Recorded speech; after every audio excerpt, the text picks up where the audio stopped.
Hello, and welcome to this episode of Inside Legal ESG. My name is Pamela Cohn, and it's my delight and honor to serve as the host for this podcast series.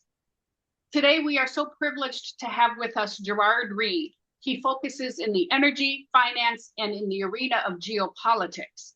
His LinkedIn profile describes his work as making sense of disruption. He's an investor, a strategic advisor, and he's coming to us from Germany today. Welcome, Gerard. Yeah, it's nice to be here. We're going to get right into the depths of what's happening today and what your thoughts are. But let's first start about your career. How did you tell us about your career progression and how did you end up doing what you're doing today? So that's a very good question. If I really go back and think about it, what I really wanted to be was a historian, but my spelling and grammar wasn't good enough. And I actually wrote a few books early on in my life. One was a sort of a history of Ireland through speeches that great Irish people have made over the last few hundred years. So that was the direction I wanted to go. But I also, I suppose, my real strength was in the economics and business area. They were my best subjects when I was young. That's what I studied in university. And I went in that direction when I left university. And really what I wanted to be then, I said, I'm going to become an academic. I'm going to do research in this area. And then at some point in time, I sort of realized, actually, if you're going to really go and sort of focus on the finance area, because that was where I was more going to, I said, you have to do this practically. You know, rather than sitting in a university and talking about the theoretics of finance and economics, let's get your hands dirty. Mm-hmm. And that's sort of what I did. So I ended up then getting involved in an equity research business in Berlin, which I helped scale up. And then suddenly what ended up happening was I found myself doing research on wind companies and, early stage fuel cell companies. And this was maybe over 20 years ago. And then at some point, somebody asked me to look at a solar company. I looked at that, eventually advised my client to invest in it. And I suddenly became the one-eyed man in the land of the blind. But to go full circle to you in that, is that whole movement towards clean tech, renewables, all that, it was part of the initial sustainability movement, as it was called there. And that's how I got into it. That was sort of the start. And then it was a very interesting situation because suddenly the economics part of me, which was, if I look at E and S for me, and we can talk about this later on, their environment, their economic factors that are externalities. And the G for me is governance. It's, what you would expect any good business to have before you invest in it. So Right. suddenly it was combining, the ESG movement was combining the best of what I had. Plus there was a political element to it. I mean, maybe that political element has grown in the last few years, but we can talk about that as well. That's sort of it. Mm-hmm. And first heard you speak at the sustainability conference in Paris last year, which is what led me to reach out to you to see if you would serve as the keynote for our upcoming Legal ESG Benelux event in September. So without giving too much away, tell me what you're going to talk about at Legal ESG Benelux in a few weeks. Well, really, what I'm going to talk about is the huge changes that are going on in the world of ESG. And that's the first point. And the second point is I really think it's very important to talk about the speed of innovation because the speed of innovation is leading to massive change, which really the majority of us can't keep up with. And just to take the very simple practical example of this is just, it's the use of AI in our businesses. I mean, this is radically going to change the way I think the legal practice works, the accountancy practice works, because it makes things much easier. You can do checks much quicker than you can do before. Take an audit. It's very clear you're going to embed AI into everything you do.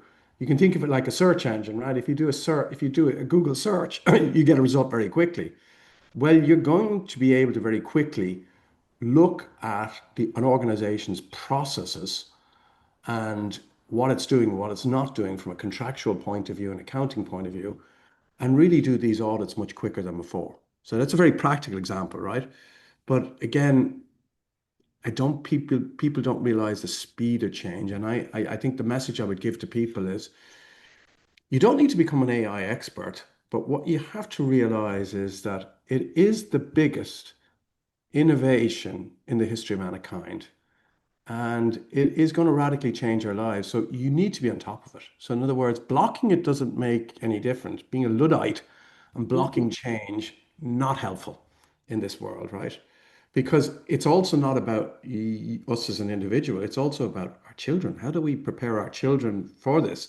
So the only way you can do this, if you are using the tool and learning with the tool and seeing what's out there, that would be the second thing. And the third message I would give is back to this idea of a technological revolution, which is AI. That technical revolution needs an energy source, as all big technology revolutions in the past needed. The steam engine needed coal, the internal combustion engine needed oil.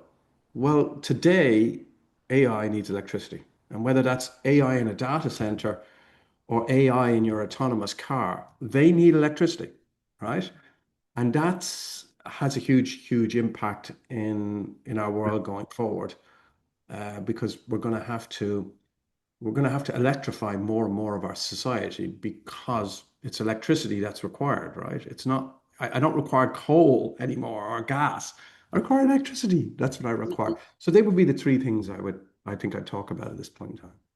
So I'm going to follow up a little bit on what you said about using AI in the legal profession or even in auditing.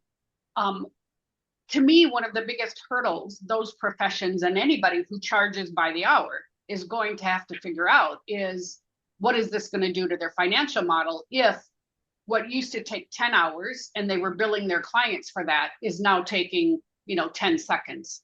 Any thoughts on what it's going to do to Yeah. So I'm going to say that those professions, and it's not just the legal and accounting profession. I would say the consultancy profession too. yes. I think these professions are all going to go through radical change going forward. Um,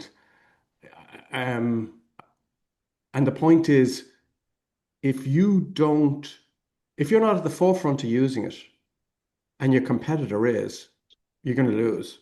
So you've no choice but to embrace it. That's what I would just say. You've no choice but to embrace it. And I take the point which you've just said, which is that in something that could be taking 10 hours might take 10 seconds. So what does that tell you? It means that you need to make sure that if you're going to keep your rates up, you're going to have the best tools out there. You're going to have to be at the forefront of it. That's what I would just say.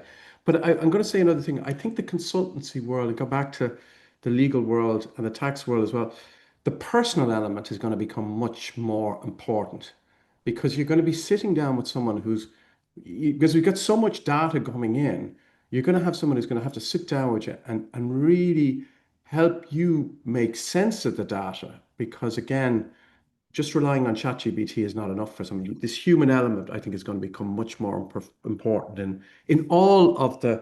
professions that, including, I'm working in a similar Yeah. profession to you. I think that human element becomes very important as well. So you started out by saying that one of the things you're going to talk about are the huge changes going on in the world of ESG. Why don't you highlight some of those for us? I think we're familiar with them, but I'd love to hear your perspective. I'm going to let me just again remember economics and finance. That's my Yeah. background, right? Hmm. So let me look at E and S, environmental and society. These are externalities, as we call them in economics. And that means that when you produce something, the negative impacts of that production on society environment is not taken into account in the price of the product. That's an externality, right? And for me, that's very important. The question, a big question in economics is how do you price that? And you can price that by taxing stuff. You can say, if you pollute, you're going to get fined. You can do stuff like this.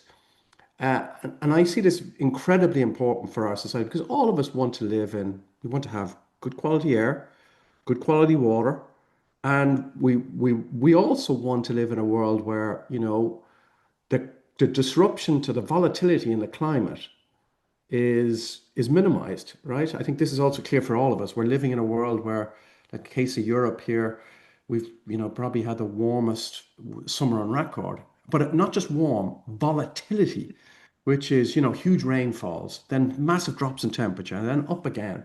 And that's the world we're entering, and we're not built for that. If I take the case of Northern Europe, London, Paris, Berlin, nobody has air conditioning.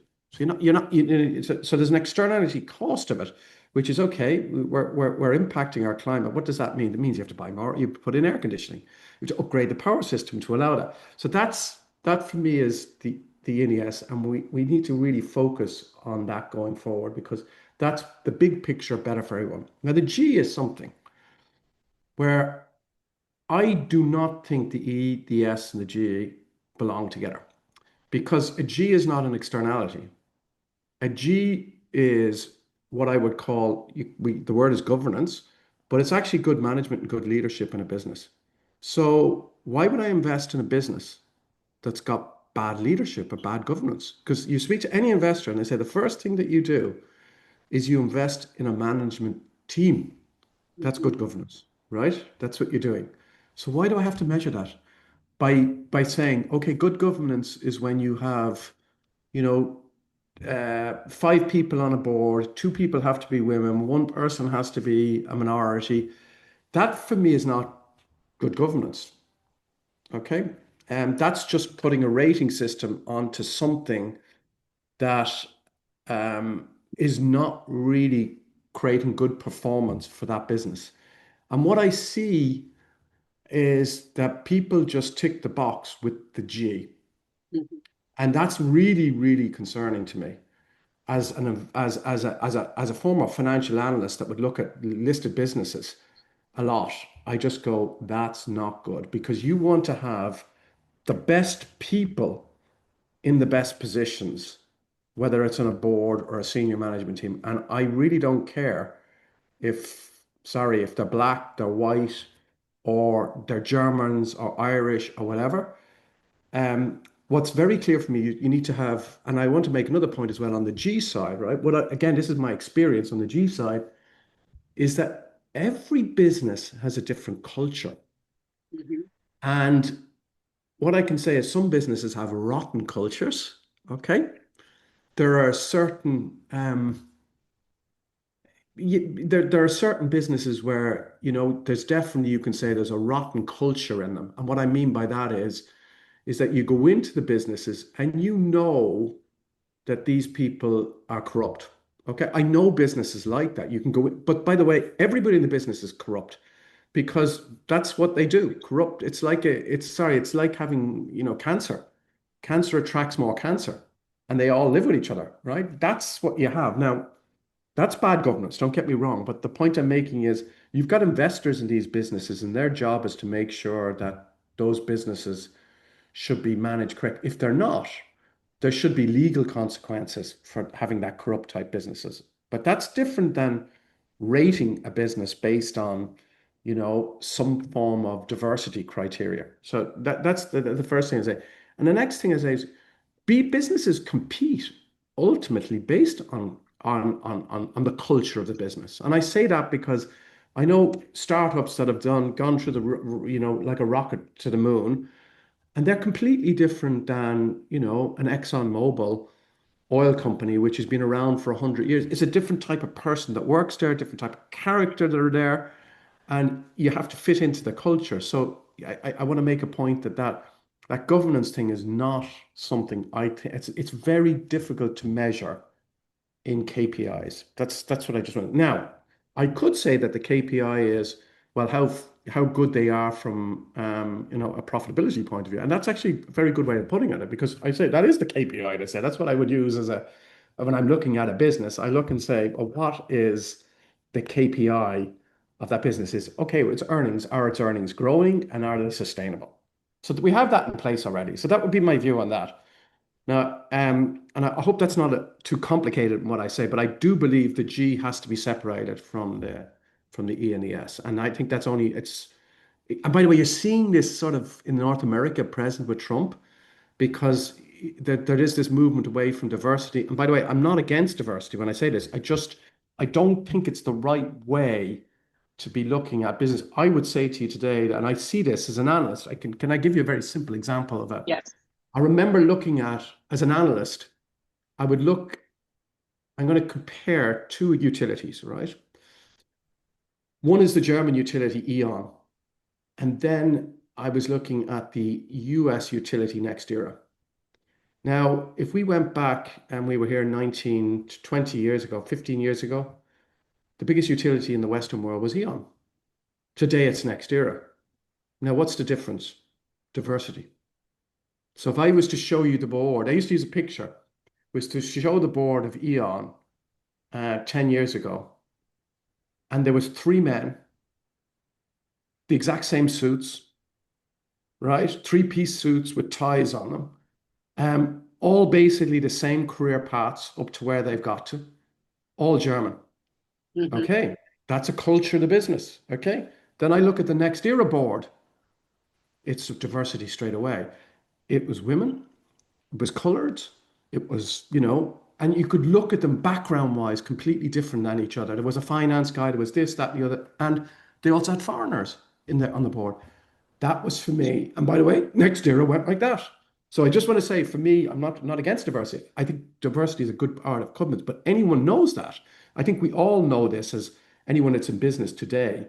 If you have a team of men or a team of Germans, they act in a particular way, which can be sometimes very good, but sometimes really bad.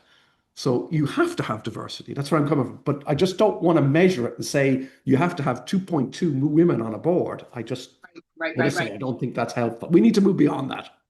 So you mentioned that one of the KPIs you look at is earnings and the growth of earnings. But, to push back a little bit on that, you can be an incredibly corrupt company and still have, the right growth in earnings. So how do you discern that? Very good. So then, absolutely. So that needs to be regulated. And I just take the case of the finance world, right? Mm-hmm. I'm regulated in the UK. And if I do anything wrong, whatever it is, I will lose my license. So I lose automatically the right to work in my industry if I do something wrong. Okay. So I'm governed by that straight away. And I think that's what we have to be really, really clear. If there's fraud in the business, you need to be very hard on that, right? That's how you make sure that we're doing it. It's like regulating anything, right? You regulate because if there's bad behavior and there's bad actors, we need to punish them. Okay. So you brought up earlier the current Trump administration. So let's jump on geopolitics a little bit. Give us your assessment of the state of the business world today, given Trump administration 2.0 and its impact on the rest of the world. Okay, it's a big question. I will start with saying that what it's doing is it's incredibly disruptive. So it's really difficult for businesses to plan. And this is in every area of business. It's not just in the energy space, it's all of us. We've got tariffs, and then no, there's no tariffs. Then we've got an agreement, and then there's this, and there's something out of the Trump administration every of importance every week that you sort of go, oh my God, that's going to really impact my business. That's going to do this. What's the long-term impact of it? The long-term impact of it is all of us are going to, and I'm talking about non-Americans, are going to just move away from the US. We've no choice. If China wants to export more of its cars, it's just going to go, I'm not going to the US. I don't know what's going to happen, because you're only going to invest somewhere if you're going to get a return. But if you don't know what's going to happen in a world of volatility, then you pull back. That's what you do. And I know we see a huge number of numbers out there about, oh yeah, we got this big agreement and we're going to buy 500 billion worth of fossil. But if you really dig down, you go, these are just statements that are coming out there. So that makes it even more difficult, because then what you got is both sides, again, let's say Europe on one side, America on the other, saying, yeah, we're going to do this. But actually, by the time we bring it into regulation, legislation, it's going to take a long while. And the problem is that for anyone who's in business is a nightmare because they just don't know what to do. Um, and again, I'm going to go back to my own area of expertise with the energy space. If you look at the US in terms of infrastructure build out, there's a whole pile of projects being cancelled because we've got the Trump administration being against solar and wind, right? And said, okay, we're going to build nuclear and we're going to do this. Now, if you're building an energy project, it's going to be like a nuclear power station is going to be there for 40 years. A solar park is going to be there for 30 years. These are not something that I'm just selling a pullover and it goes in next month and yeah, don't worry about it.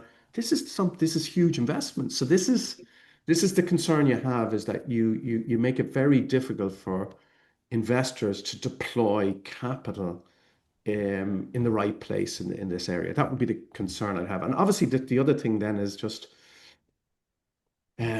what it also means is it's just creating uncertainty. That's the word I'm looking for, uncertainty. And uncertainty is not good for any form of global trade and global cross-border investment and cooperation. So I couldn't agree with you more. If we talk again in 1 year's time, when we talk again in 1 year's time, what will we be talking about in August of 2026? That's a very good question. I give you my hope. I Yes. don't know if we're going to, but I give the hope. I think what I'd love is that we're talking about peace and prosperity for all. And peace and prosperity is prosperity for everyone, not just in the United States, but peace and prosperity for people in the Middle East, peace and prosperity, Russia, Ukraine. That would be the dream. But if I was be practical, what I think people have to understand, I'd like people to be able to, in a year's time, have sort of said, okay, we realize we are in a revolution and that we need to go and actually jump on the bandwagon and really look at it as an opportunity rather than a threat. And again, I'm going back to the whole area of AI and electricity. So just take the world of I think of say of autonomous cars. There's no doubt. I remember saying to somebody about 6 or 7 years ago, I think I did a post where I said my daughter will never learn to drive. She's 14. I'm I'm saying now not that she won't learn to drive. I'm saying she might learn to drive. Mm-hmm. Mm-hmm. But I'm not saying that my what I said was wrong. I'm just saying it's a might now. But the point is direction I was saying was right. Now, why am I saying that? Is because we are moving into a world where artificial intelligence is going to be around. And obviously the first place I think you're going to see the mass use of it is really in cars and in the transport system, right?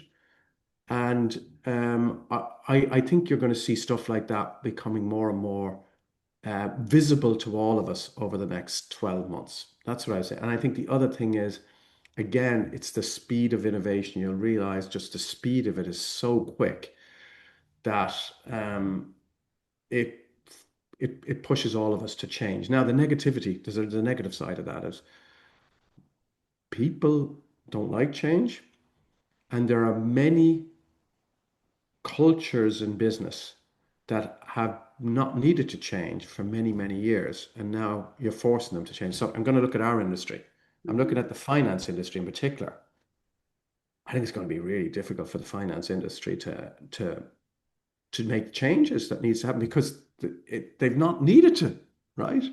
So you haven't been needed to make changes for years and years. The industry is built on the bureaucracy of everything being in financial KPIs. And now we're sort of saying, well, we're going to get that data quicker, right?